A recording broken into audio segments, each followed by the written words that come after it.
Sur le pitch Startup Incubaires et Métiers, je reçois Clément Busutil, bonjour. Bonjour Eric.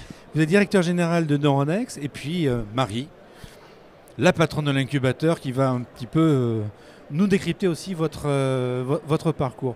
Alors Neuronext en quelques mots.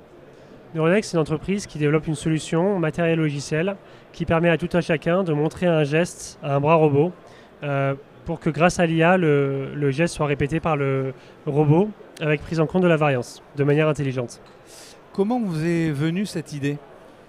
À la base, j'étais acheteur pour un grand groupe industriel et on avait un problème récurrent sur ligne de production. C'était d'abord le coût de la main-d'œuvre dans les CDE, mais également trouver dans les bassins industriels français de la main-d'œuvre pour travailler tout simplement sur des tâches qui sont peu valorisantes, aliénantes et très, très peu rémunérées. Et c'est là qu'est rentrée une réflexion beaucoup plus profonde sur les cas d'application aujourd'hui de la robotique et comment on rend la robotique beaucoup plus flexible pour justement aider les opérateurs à réaliser des tâches que personne ne veut faire et personne ne trouve un intérêt à faire. Alors on va rentrer un petit peu justement dans la technologie. Comment avez-vous structuré votre techno et l'offre ? Notre technologie elle se décompose de 3 briques principales. La première, c'est toute la partie matérielle qui va être un dispositif de captation d'une opération. Le dispositif il permet d'enregistrer une tâche sur une ligne de production. La deuxième partie, c'est évidemment la partie modèle d'intelligence artificielle. On travaille sur un modèle qui est en mesure d'enregistrer correctement la tâche et de pouvoir la reproduire avec toute la complexité nécessaire à la robotique sur une ligne de production. Et la dernière, c'est le package, c'est le bundle, c'est la solution qu'on délivre à nos clients industriels. Vous en êtes où en ce moment dans votre offre de... La phase de validation du fonctionnement du réseau de neurones a été effectuée dans un laboratoire de Marignane qui appartient conjointement à EDF et Airbus. Et aujourd'hui, l'objectif pour la fin de l'année calendaire, c'est de déployer la technologie sur 3 lignes pilotes chez des clients industriels. Marie, alors, votre histoire avec Clément dans l'incubateur ? Le sujet, c'est souvent le même sujet quand les projets rentrent dans l'incubateur. C'est on a une très belle techno avec des applications, là en l'occurrence, bien ciblées. Ce qui va nous intéresser, ce qui concentre là tous nos efforts, c'est effectivement les expérimentations, l'époque, pour identifier, pour avoir déjà les premiers retours clients, les premiers retours utilisateurs. Ça, c'est toujours un grand moment quand, pour la première fois, on met une technologie entre les mains de son utilisateur pour avoir les retours sur oui, ça effectivement, ça a un apport très significatif dans ma pratique, ça a un apport très significatif en termes de ROI. Ça, par contre, c'est pas forcément vital. Et ça, c'est un regard qui est hyper important pour quelqu'un qui a développé une techno. La valeur de la techno pour celui ou celle qui l'a développée n'est pas toujours la même que pour son usager. On peut avoir énormément de valeur d'usage sur une fonctionnalité très simple et à l'inverse, une valeur d'usage qui n'est pas forcément colossale sur une fonctionnalité qui a un gros contenu technique. Donc c'est pour ça que c'est très intéressant de pouvoir vite mettre entre les mains de ses usagers un produit technique pour avoir ce retour-là et pour renforcer les points, les éléments qui doivent l'être pour répondre entièrement aux besoins. Et le deuxième aspect qui est un peu lié à celui-là, c'est toujours la même question, à quel marché on s'adresse ?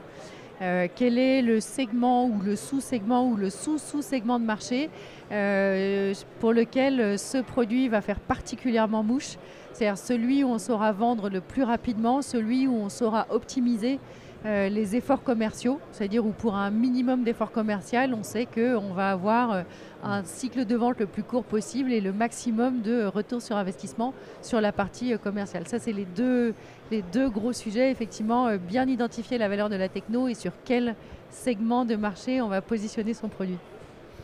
Vous opinez ? Oui. Oui, tout à fait. Oui, c'est des problématiques qui sont pertinentes.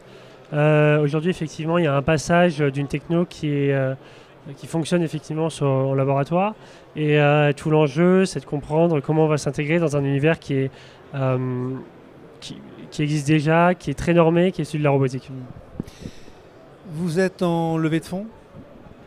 Non, en fait, aujourd'hui, le financement est entièrement assuré par une subvention BPI French Tech. Et on envisage de faire une levée de fonds évidemment cette année. Mais pour ce faire, en fait, on a besoin d'abord de valider une première étape commerciale avant de pouvoir engager une discussion avec des éventuels investisseurs.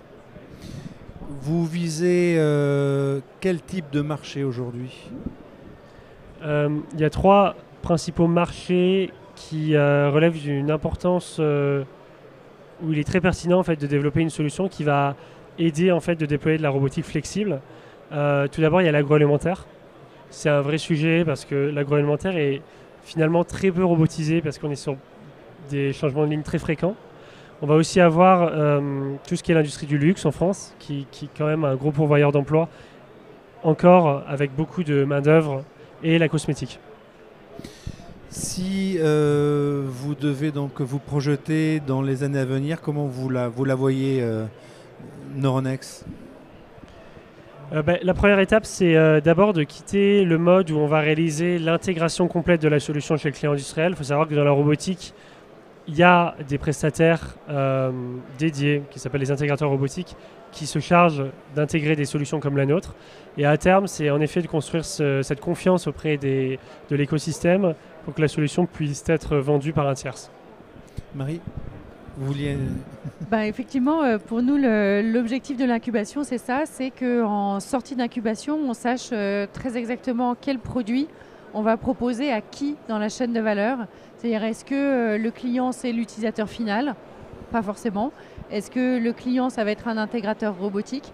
Ça, a priori, quand un projet rentre dans l'incubateur, on n'a pas vraiment moyen de le savoir d'emblée. C'est en faisant des tests de marché qu'on va le savoir le plus rapidement possible, d'où l'intérêt d'avoir vite des prototypes ou des maquettes pour pouvoir montrer les choses, avoir des réactions et pouvoir se caler, affiner son positionnement.